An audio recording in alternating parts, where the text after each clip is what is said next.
이제 제일 핫한 얘기가 러시아 얘기죠. 러시아 얘기. 근데 러시아 지금 타협을 했어요. 프리고진하고 푸틴 사이에 타협, 협상 뭐 이런 일이 벌어졌습니다.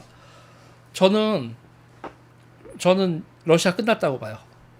러시아가 왜 끝났다고 보냐면 이게 독재 국가는 그 푸틴이라는 그 독재자가 살아있는 동안에는 되게 외교적으로 여러분 되게 강력합니다. 왜냐면 푸틴이 계속 집권할 걸 아니까 외교 협상이나 기타 등등에서 일관성이라는 게 보이거든요. 근데 문제는 뭐예요? 그러다가 그 인간이 딱 죽어. 그 인간이 어느 순간 갑자기 독재자가 딱 끝났을 때 그때는 공황 상태에 빠지죠. 자, 지금 푸틴이 어떤 실수를 한 거냐면 여러분 중국 있잖아요. 중국도 위안스카이가 갑자기 후계 구조나 권력의 후계 구조를 이렇게 그 정리정돈을 못하고 난 다음에 픽 쓰러졌을 때 군벌 시대가 열렸단 말이에요. 그리고 옐친 시대를 보면 공산당이 무너지고 난 다음에 옐친이 그 알코올 중독에다가 이렇게 헬렐레 거리는 그 아저씨가 정치에서 중앙 권력의 통제력을 잃으니까 올리가르히 앤드 지방 군벌 뭐 난리가 났었던 거고 러시아가 대혼란에 빠졌던 거고 푸틴은 그 꼬라지 못 보고 푸틴이 나라 제대로 다시 세웠다라고 얘기하고 있는 그 러시아 사람들을 푸틴에 대한 강력한 지지를 하는 게 푸틴 같은 중앙 권력이 없으면 나라가 얼마나 개판이 나는지를 옐친 시대를 겪으면서 러시아 사람들은 푸틴을 지지를 하고 있는 거란 말입니다. 그런데 푸틴의 권력이 중앙 권력이 고스란히 그 다음 사람으로 넘어가면 지금 정도의 시스템이 유지가 되겠지만 그게 안 될 경우. 그런데 지금 프리고진하고 그 협상을 하는 순간 푸틴의 권력은 승계되지 않는다. 이 방향으로 가는 거예요. 다시 말하면 뭐냐면요. 이게 사병의 시대. 우리가 역사에서 이런 걸 너무 많이 봐왔어요. 군벌이라고도 얘기를 하고 절도사. 그 당나라들 절도사들이 다 독립세력화 되잖아요. 중앙 권력이 약화되면. 지금 대국이죠. 큰 나라죠. 큰 나라 러시아가 중앙 권력이 흔들리고 사병, 군벌, 절도사의 시대가 탄생하는 게 임박하는 게 이게 눈에 보이는 거죠. 권력 승계 구조가 제도화되어 있지 않은 나라의 한계예요.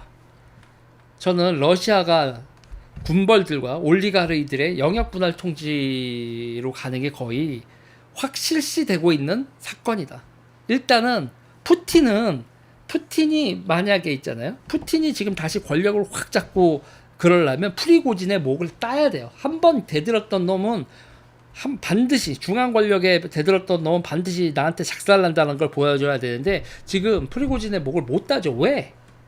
우크라이나 전쟁 말아먹으면 프리고진 목 따고 우크라이나 전쟁 말아먹으면 지금 바그너 그룹 없이 우크라이나 전선이 유지가 돼요?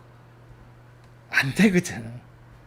그리고 바그너 그룹이 있다고 한들 이렇게 되면 프리고진 입장에선요 우크라이나에서요 대충 비벼야지 우크라이나로 돌격을 하고 기타 등에서 푸틴이 다시 권력을 강화시키는 우크라이나전 전면적인 승리를 프리고진이 바라겠어요? 우크라이나 작살내고 그러면 그 다음엔 우크라이나가 죽으면 프리고진이 자기 목숨이 그 다음 차례인 걸 아는데 그 전쟁을 제대로 하겠냐고요. 지금서부터 바그너 그룹은 우크라이나에서 태업을 할 거라고 봐요. 태업. 밀고 가지도 않고 물러서지도 않고 푸틴이 있잖아요. 우크라이나 전쟁은 이제 언제 끝나느냐? 푸틴이 죽을 때 푸틴이 실격할 때까지 갈 겁니다. 이기지도 지지도 않은 상태에서.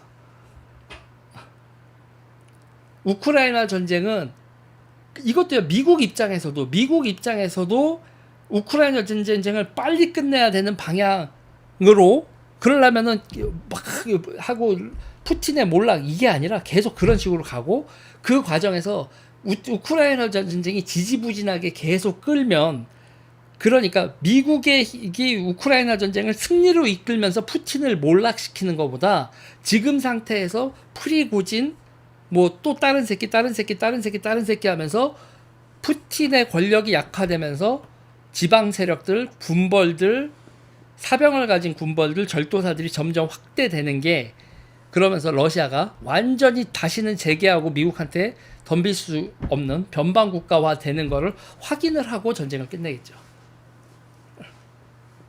네.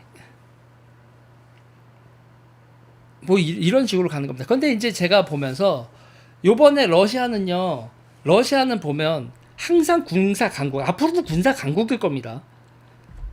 군사 강국인데 유럽의 변방에 있는 군사 강국이었잖아요. 러시아는 유럽의 변방에 있는 군사 강국이었는데 여기서 또 하나가 추가됐어요. 요번에 전쟁을 통해서. 이제 러시아는 유럽의 변방이기도 하지만 아시아의 변방이기도 해요. 다시 말해서 영국, 프랑스, 독일의 변방이자 이제는 중국, 한국, 일본의 변방이기도 해요. 주인공들의 변방. 세계사를 흔들 수 있는 역량은 있지만 절대로 주인공이 되지는 못하는 역사의 조연 역할을 국가로 유럽의 변방이자 아시아의 변방, 이번에 중국하고의 관계도 그런 변방 국가와 러시아 사람들이 정말 못 참았던 게 하나가 우리가 아시아보다도 못 산단 말이야?